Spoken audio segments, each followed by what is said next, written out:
Hi, this is great stuff. And folks, I want you to zero in on what they're saying, that this is for every Christian. And I can almost hear some of you saying, not me. I'm not a seminary professor. I don't know the Bible that much.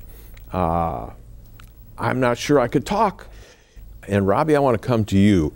You've written in your new book that we'll show on the screen right now, you have said that the gospel came to you because it was heading to someone else.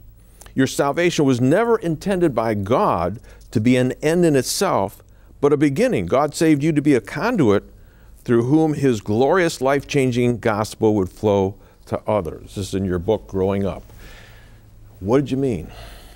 Yeah, when I read the New Testament, John, I see that even when Jesus called the disciples in the beginning, He implanted within them the seed of replication. And so I think in Christianity today, so many people look at church as an end. So Jesus called us to come and sit, when actually He called us to go and serve. And I see that in Mark chapter 1, verse 17.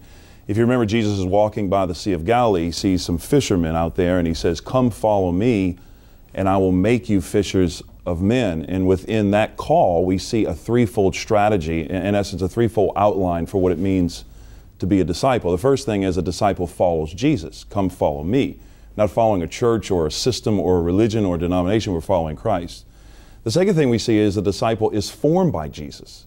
Come follow me and I will make you. Jesus is the one. The sanctifying work of the gospel in a person's life is Christ works in you so that you can serve other people. And then the final aspect, which I think is the one that's often looked over and overlooked, is that a disciple focuses on others.